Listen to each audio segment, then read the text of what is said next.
Assalamualaikum warahmatullahi wabarakatuh, Pak Guru. Waalaikumsalam warahmatullahi wabarakatuh. Selamat subuh. Ini jam 12 tepat. Iya. Masih ada energinya, Pak Guru, bikin video? Masih, karena siang-siangnya harus ngasuh orok dan istri pengen diasuh. Pak Guru, ada hal yang sangat-sangat ramai beberapa jam ini, 48 jam ke belakang bisa dilihat. Waduh. Wah, iya itu.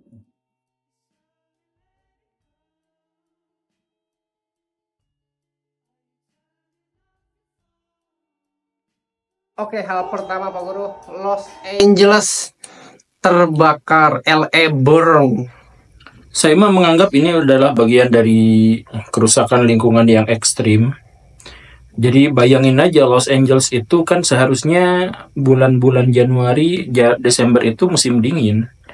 Dan musim dingin, musim salju gitu. Ya walaupun di sana memang sejak awal kering gitu. Cuman maksudnya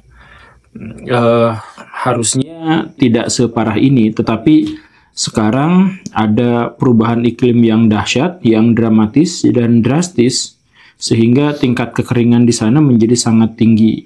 Jadi udah mah kering, terus kebakar, pas pemadam kebakaran mau menghabiskan si apinya, disemprot pakai air, airnya juga nggak ada. Berarti ini udah masalah lingkungan yang parah, masalah lingkungan.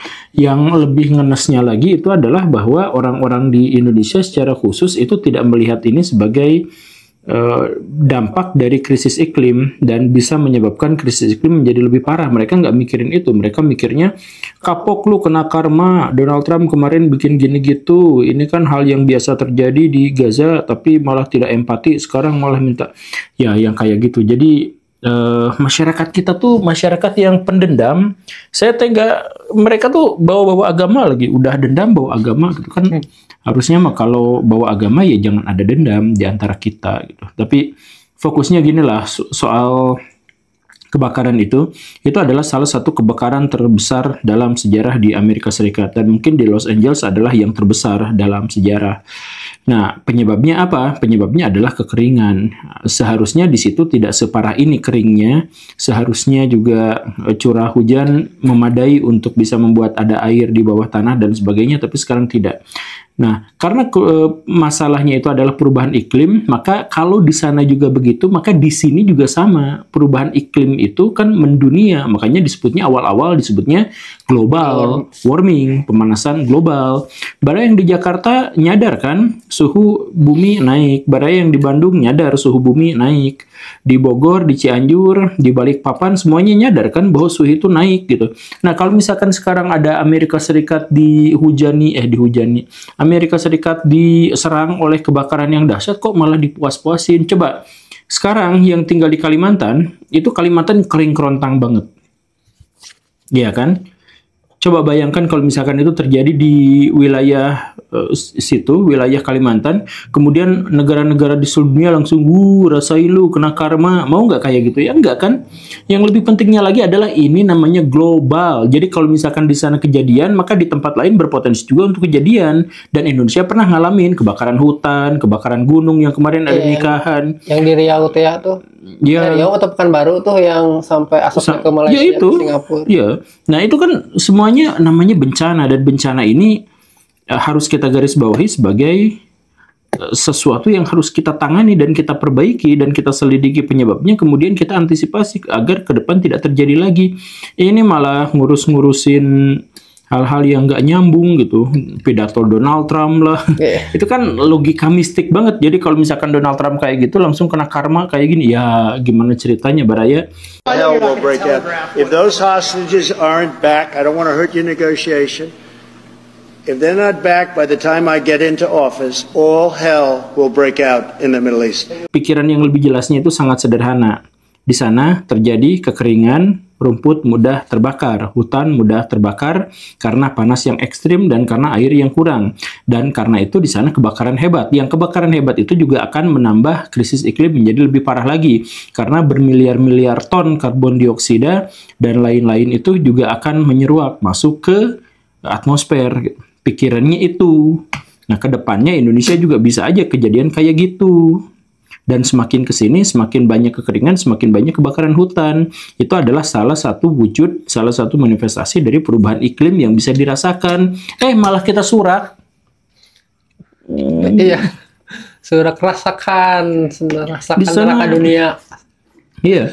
Kalaupun kita tidak berempati pada orang yang sudah meninggal di sana, kan jadi korban berapa belas orang gitu. Kalaupun kita tidak berempati terhadap rumah-rumah yang terbakar di sana, pikirin bahwa itu pun bisa aja terjadi pada kita dalam waktu dekat, karena namanya juga global warming gitu. Ya walaupun istilah itu sekarang juga sudah tidak digunakan lagi, tapi kata global itu ya benar-benar nyata gitu. Jadi yang terjadi di sana ya bisa aja terjadi juga di sini gitu. Nah. Iya, dan apa namanya berita-berita yang muncul tuh apa namanya opininya tuh rasakan bertahun-tahun Gaza merasakan ini. Bukannya kita tidak berempati ya, cuma hanya saja ini tuh cocok logi yang iya, logika mistika itu, tapi mereka juga tahu sih ini emang nggak nyambung, cuman karena mereka udah kadung benci gitu, jadi mereka bikinnya kayak gitu. Cuman pikirannya gini, kalau misalkan Gaza dibom, berarti salah kan?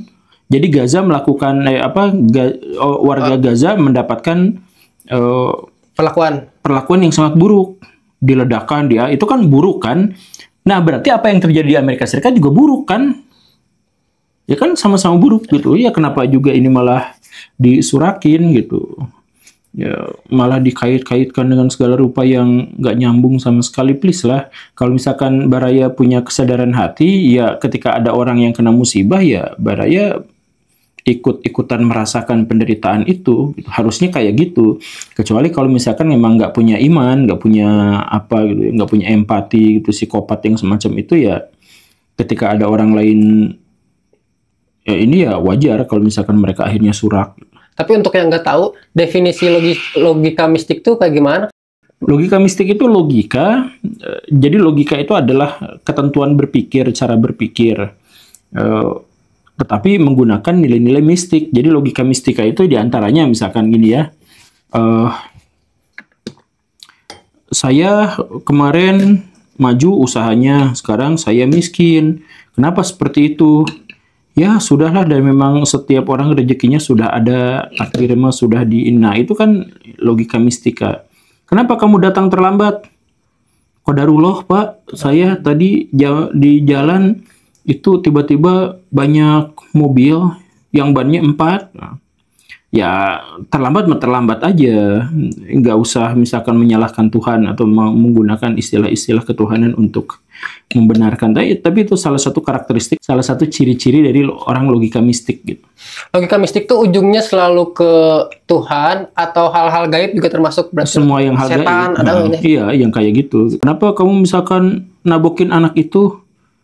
Ya jangan salahin saya tuh pada itu mah setan menggoda saya. Nah kan gitu kan. Ya itu logika mistik. Terima kasih Pak Guru di jam 12:30-nya.